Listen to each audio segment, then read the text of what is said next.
ఎన్ today న్యూస్కి స్వాగతం. విజయవాడలో మాకినేని బసవపున్నయ్య భవనంలో జరిగిన కామ్రేడ్ సీతారాం యేచూరి సంస్మరణ సభలో సిపిఐ ఎంఎల్ లిబరేషన్ రాష్ట్ర కార్యవర్గ సభ్యులు డి హరినాథ్ ప్రసంగిస్తూ ఉన్నత భావాలతో కమ్యూనిస్టు పార్టీ అభివృద్ధికి కృషి చేసిన వ్యక్తి యేచూరి అని కొనియాడారు. ఫెడరలిజం ఉండాలని, భారతదేశంలో హిందూ మతోన్మాద ఫాసిస్టు శక్తులను నియంత్రించడం కోసం ఉద్యమాన్ని చేపట్టారని, ఇండియా కూటమి ఆవిర్భావంలో యేచూరి పాత్ర మరువలేనిదని, ఒకే దేశం ఒకే ఎన్నికలను వ్యతిరేకించాలని, అది అమలు జరిగితే ప్రాంతీయ పార్టీల ఉనికికి ప్రమాదం ఏర్పడుతుందని హరినాథ్ అన్నారు.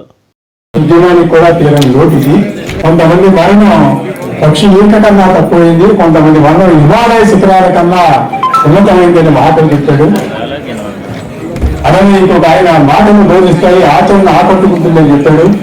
ఈ రోజున రాఘవ గారు మాట్లాడుతూ చెప్పారు, ఇంతమంది అనేక పార్టీల వాళ్ళు ఇక్కడ రావడానికి గల కారణం ఈ రోజున భారతదేశంలో ఉన్న మతోన్మాద ఫాసిస్టు శక్తుల పాలనలో ఆనాటి ఎమర్జెన్సీని ఉంచి ఈ రోజున మళ్ళీ తిరిగి అప్పటికంటే ఎమర్జెన్సీ రాజ్యం వెళ్తున్న దశలో సీతారాం యేచూరి లాంటి వాళ్ళు ఇండియా కూటమి ఆవిర్భావం ఆనాటి యూపీఏ ఎలా జరిగిందో ఇండియా కూటమి ఆవిర్భావం జరిగింది.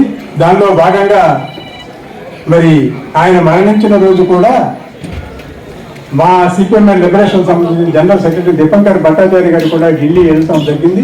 ఆయన ఒకటే చెప్పారు, భారతదేశం మీద ప్రజాస్వామిక దాడి జరుగుతున్న, ప్రజాస్వామ్యం మీద రాజ్యాంగం మీద దాడి జరుగుతున్న నేపథ్యంలో సీతారాం యేచూరి లాంటి వ్యక్తి చనిపోవడం అనేది చాలా బాధాకరమైన విషయం చెప్పారు.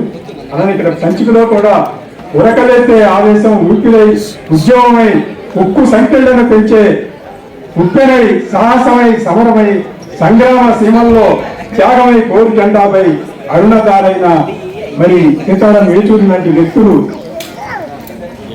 ఆనాడు ఎమర్జెన్సీలో మరి జైళ్ళని కూడా ధిక్కరించిన వ్యక్తి.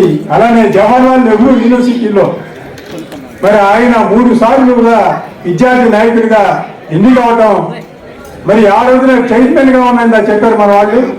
ఇందిరాగాంధీని ఛాన్సలర్ పదవిని రాజీనామా చేయమని ఆయన ఇంటికే వెళ్ళి ఆవిడ్ని ప్రశ్నించి ఆ తర్వాత ఆవిడతో రాజీనామా చేయించినంత ఉత్తేజం ఆయనలో ఉంది. ఇంత మోహన్ కందా గురించి చెప్పారు. మోహన్ కందా ఒకటే మాట అన్నాడు, ఆయన్ని నేను కమ్యూనిస్ట్ నుంచి వెనక్కి తీసుకురావాలనుకున్నాను, కానీ నన్ను తీసుకెళ్ళాలని కమ్యూనిస్ట్ చేయాలనుకున్న దశ నుంచి నేను బయటపడ్డానని కూడా ఆయన చెప్పుకున్న విషయం ఉంది.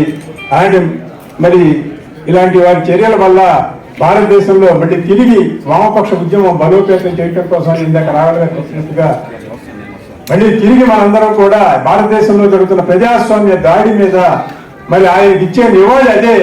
ఆ దాడి జరగకుండా మనం తిరిగి మళ్ళీ ఐక్యమై భారతదేశ ప్రజాస్వామ్యం అనే ఫెడరల్ స్ఫూర్తిని ఎలానే ఇందాక ఆయన చెప్పారు, ఒకే దేశం ఒకే ఎన్నిక అనే నినాదంతో ఈ రోజున భారత ఫెడరలిజానికి తూట్లు పొడుస్తుంటే ఈ వేదిక మీద హాజరైన నాయకులు కూడా మరి రేపు పొద్దున ఆ ప్రమాదాన్ని నివారించకపోతే ప్రాంతీయ పార్టీల ఉనికికే దెబ్బ తగిలే ప్రమాదం ఉంది. వీటంటి మీద కూడా తిరిగి సమైక్య ఉద్యమాన్ని నెరవేర్చడం కోసం అని అందరూ కృషి చేయాలని కోరుతూ నాకు అవకాశం ధన్యవాదాలు.